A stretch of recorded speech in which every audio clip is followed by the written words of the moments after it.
Hey guys, तो जून का महीना आ गया है और मॉनसून स्टार्ट होने वाला है।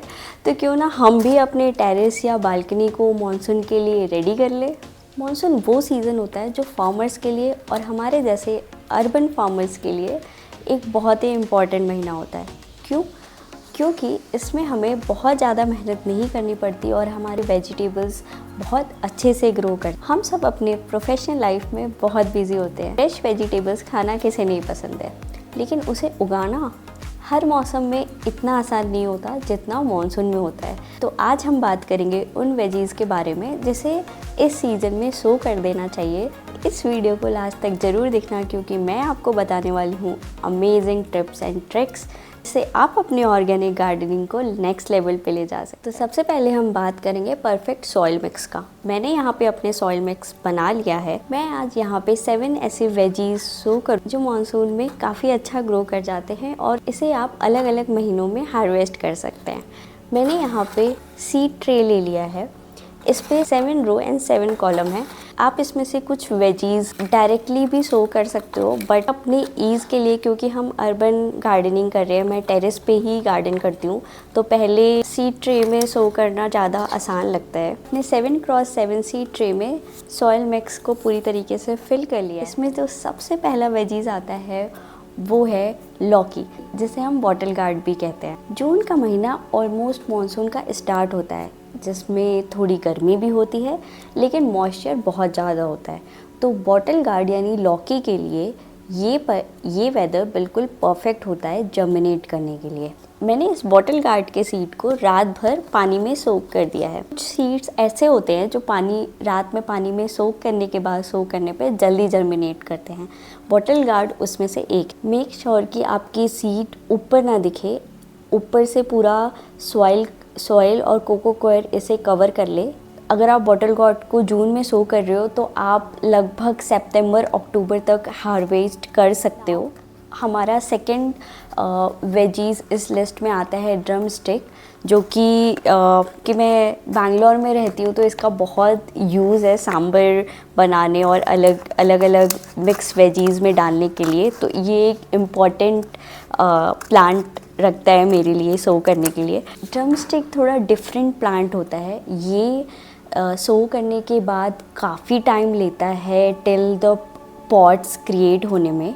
तो इसको लगभग 8 से 9 महीने भी लग सकते हैं हार्वेस्ट होने के लिए।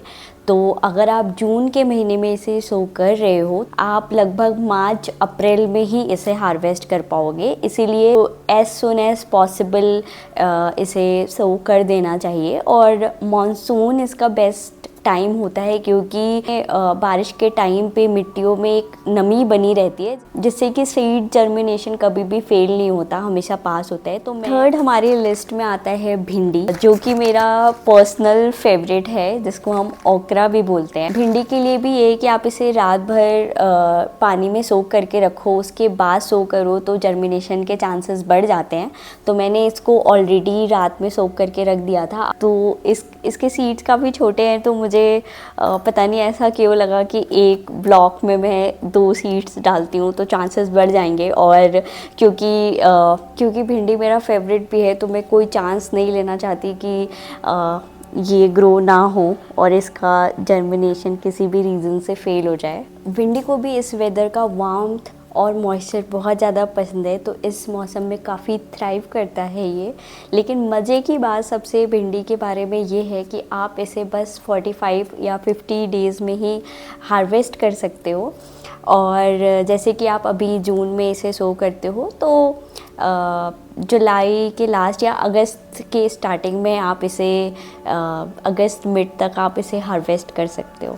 नाउ हमारी लिस्ट में चौथा है बिटर गार्ड। आप कहोगे कि मैं बिटर गार्ड क्यों लगा रही हूँ, क्या मुझे पसंद है? तो बिटर गार्ड मोस्टली नहीं पसंद होता, लेकिन अगर आप इसको सच में ऑर्गेनिकली ग्रो कर रहे हो और तब बना के खा रहे हो तो ट्रस्ट में ये बहुत टेस्टी लगता है। बिटर गार्ड को आप रेगुलर इंटरवल में हार्वेस्ट करते रहो ताकि इसकी वेजीज़ जब भी आप हार्वेस्ट करोगे एक न्यू वेजीज़ आ जाएगी। और क्योंकि इसे भी भिंडी की तरह से 45 या 50 डेज़ में हार्वेस्ट कर सकते हैं, तो अगर हम अभी जून में इसको सो कर रहे हैं तो जुलाई लास्ट या अगस्त में, अगर अगस्त के मिड में हम इसे हार्वेस्ट कर सकते हैं। और इसे हार्वेस्ट करने का एक ही मतलब इसकी वेजीज़ अगर तुरंत निकल जाए तो इसे बहुत ज़्यादा दिन तक प्लांट पे मत छोड़ना, नहीं तो ये येलो हो जाती है, ज़्यादा पक जाती है, तब इतना टेस्ट नहीं आता।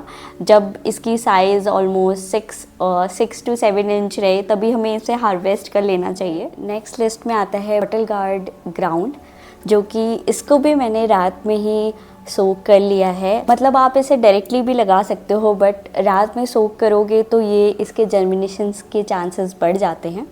तो हमारे 5th कॉलम में अब हम इसे लगाएं। कहोगे कि मैं बॉटल गार्ड के इतने वेराइटीज़ क्यों लगा रही हूँ, क्योंकि मुझे इसका जूस बना के भी पीना बहुत पसंद है, सिर्फ सब्जी ही नहीं। Bottle gourd as a veggies अपने अंदर ऑलरेडी बहुत पानी एक्यूमुलेट करके रखता है, तो इसके लिए मॉनसून बेस्ट सीज़न है। और अगर हम बात करें इसकी हार्वेस्टिंग की, तो अभी अगर हम जून में इसे सो कर रहे हैं तो हम इसे हार्वेस्ट कर सकते हैं सितंबर अक्टूबर के टाइम पे।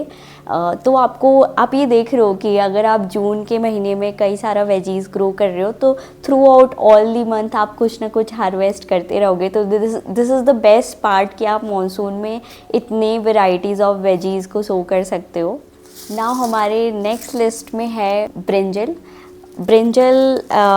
ये ब्रिंजल जो मैंने लिया है ये चोखा और भरते वाला ब्रिंजल है, गोल ब्रिंजल, जिसे हम रोस्ट करके बनाते हैं। तो पर्सनली मुझे चोखा बहुत ज़्यादा पसंद है, इसलिए मैं सीड लगा रही हूँ। बट अगर आपको छोटे वाले बैगन की सब्जियाँ ज़्यादा पसंद है तो आप उसको भी लगा सकते हो। That is ideal for this condition as well. तो इसके मैं थोड़ा ज़्यादा सीड लगा रही हूँ। आप देख सकते हो कि इसका सीड काफ़ी छोटा है, तो इसको काउंट करके और एक सीड सक्सेसफुल रहेगा इसकी चांसेस काफ़ी कम है। तो मैं एक में थोड़े थोड़े करके 3-4 सीड्स डाल रही हूँ, चांसेस ऑफ जर्मिनेशन इसका इंक्रीज़ हो जाए। अपने अकॉर्डिंग इसे सो करना। तो अगर हम ब्रिंजल की बात करें तो ब्रिंजल मोस्टली हार्वेस्ट करते हैं आफ्टर मॉनसून सीजन। मींस इसके जो वेजीज़ आना स्टार्ट करते हैं वो भी आफ्टर मॉनसून ही होते हैं। लेकिन मॉनसून में इसको ग्रो करने का बहुत अच्छा इन्वायरमेंट मिलता है, इसलिए मैं इसको जून में ही लगा रही हूँ ताकि पूरे मॉनसून टाइम में ये एक अच्छा प्लांट बन के तैयार हो जाए। अगर हम इसके हार्वेस्ट की बात करें तो इसको हम सितंबर अक्टूबर टाइम के बाद ही हार्वेस्ट कर पाएंगे, क्योंकि जैसा कि मैंने कहा कि मॉनसून के बाद ही इसमें वेजीज़ आना स्टार्ट होते हैं। तो इस लिस्ट में हमारा लास्ट वेजीज़ है कुकुम्बर। कुकुम्बर मेरा फेवरेट इसलिए है क्योंकि मैं अपने गार्डन से हार्वेस्ट करके सैलेड खाना पसंद करती हूँ। तो हर बारी मुझे कुकुम्बर की एक कमी महसूस होती थी, इस बार नहीं होगी। मैं इसलिए कुकुम्बर भी जून में लगा रही हूँ। और कुकुम्बर के लिए जून का महीना बहुत ज़्यादा अच्छा है। जैसा कि आपको पता है, जब आप खाते होगे कुकुम्बर तो आपको लगता होगा कि इसमें कितनी ऑलरेडी पानी का प्रेजेंस है। तो ये मॉनसून में बहुत ज़्यादा पानी अपने अंदर एब्जॉर्ब कर लेता है और इसीलिए मॉनसून इसके लिए बेस्ट सीज़न माना जाता है। कुकुम्बर की सबसे अच्छी बात यह है कि ये इसके प्लांट बहुत जल्दी ग्रो करता है। तो आपको 3 to 5 डेज़ में ही इसके प्लांट सीड से दिखने लगेंगे। अगर हम इसकी हार्वेस्ट की बात करें तो आप कुकुम्बर को 45 to 60 डेज़ में ही हार्वेस्ट कर सकते हो। तो ये था वेजीज़ जो कि जून के टाइम पे सर्व करना बहुत ही फ़ायदेमंद हो सकता है और बहुत ही इजी। मतलब कि इतना इजी कि अगर आप एक अर्बन फार्मर हो तो आप अगर पानी देना भूल जाते हो तो बारिश हो रही है और ये क्रॉप सड़ने का भी कोई डर नहीं है। तो ये था मेरा आज का मॉनसून वेजी एडिशन।